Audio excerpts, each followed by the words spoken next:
This video contains explanation of topic Introduction to Biological Classification from chapter number 2 Biological Classification from class 11 Biology book. Okay, let's see Introduction to Biological Classification.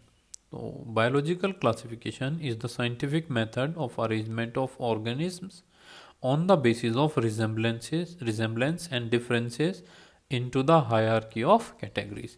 तो biological classification वो scientific method होता है जिसकी help से हम organism को क्या कर लेते हैं, क्लासीफाई करते हैं उनके किस बेसिस पे कि उनमें जो सिमिलरिटीज़ हैं यानी रिजेम्बलेंस कितनी है और उनका डिफरेंसेस कितना है, और उन सबको एक अलग अलग कैटेगरीज में डाल दिया जाता है, जिसे हमने हायरार्की कैटेगरी है अपने चैप्टर नंबर 1 के अंदर पढ़ा था।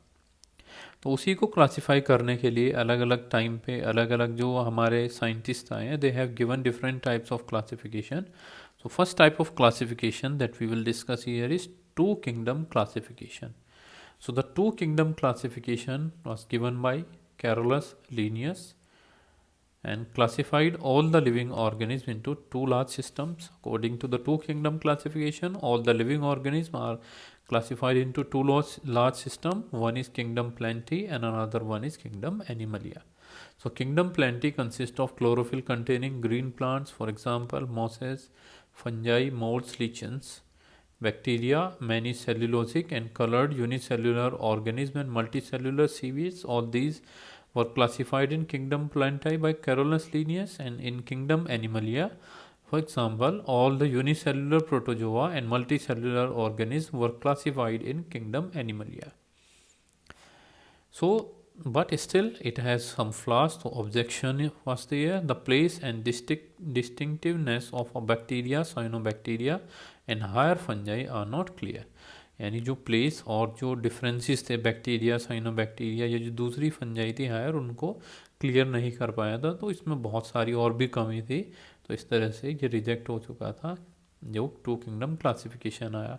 Then afterwards a three kingdom classification was given, and three kingdom classification was given by Ernst Haeckel, which has divided the organism into animals, algae and fungi were placed on the basic absence or identify kingdom Protista. ठीक है, kingdom protista और उसने add कर दिया इसके अंदर आके, ठीक है, कि अलग से जैसे उसमें किंगडम प्लेंटी और एनिमलिया था उसी के साथ में किंगडम प्रोटिस्टा और इंक्लूड कर दिया, जिसके अंदर यूनिसेल्युलर एनिमल्स, एल्गी और फंजाई को रखा गया on the basic absence of tissue differentiation. तो ऊपर के आंसर देने के लिए थ्री किंगडम क्लासिफिकेशन आया, लेकिन ये भी सक्सेस नहीं था. Then the four kingdom classification was given by Copeland and he classified all the organisms in four different groups: Monera, Protista, Metaphyta, that is plenty, and Metazoa means Animalia. Okay, उसने इस तरह से classify किया. But the last is the most widely accepted kingdom classification is five kingdom system. तो ये क्या था, five kingdom system था. That was given by R.H. Whittaker, जो R.H. विटेकर ने दिया था. एंड उसका क्लासिफिकेशन जो था वो इन कैरेक्टर्स पे डिपेंड था, कि उसने इन कैरेक्टर्स को कंसिडर किया ताकि वो सारे जितने भी ऑर्गेनिज्म हैं अर्थ के ऊपर, उन सब ऑर्गेनिज्म को, चाहे वो प्लांट्स में हो चाहे वो एनिमल्स में हो, उसे क्लासीफाई कर सके. Then the first he has use the complexity of cell structure, कि कॉम्प्लेक्सिटी दी सेल स्ट्रक्चर की, यूनिसेल्युलर है, मल्टी सेल्युलर है, प्रोकैरियोटिक है, यूकैरियोटिक है, उसका बेसिस दिया. और मतलब उसका जो प्रोकैरियोटिक और यूकैरियोटिक रखा कॉम्प्लेक्सिटी ऑफ सेल स्ट्रक्चर में, और कॉम्प्लेक्सिटी ऑफ ऑर्गेनिज्म बॉडी में उसने क्या रखा कि वो सिंपल बॉडी है या कॉम्प्लेक्स है, यानी यूनिसेल्युलर और मल्टी सेल्युलर है.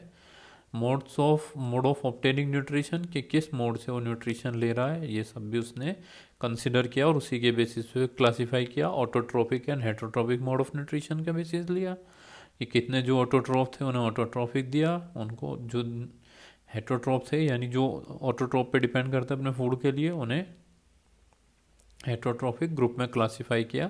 And then phylogenetic relationship. Phylogenetic relationship होता है कि वो जेनेटिकली कितने ज़्यादा सिमिलरिटीज़ हैं. अगर कहीं सी किसी चीज़ को हम चेक करें तो हमें ये पता चलेगा हमें कि कभी जो मान लीजिए एप्स ले लीजिए और एनिमल ले लीजिए, अगर उनका जेनेटिक्स हम देखें दोनों की, तो उनका जेनेटिक कंपोजिशन है लगभग 98% सिमिलरिटी है, तो कहीं ना कहीं वो प्रीवियसली रिलेटेड है एक दूसरे से।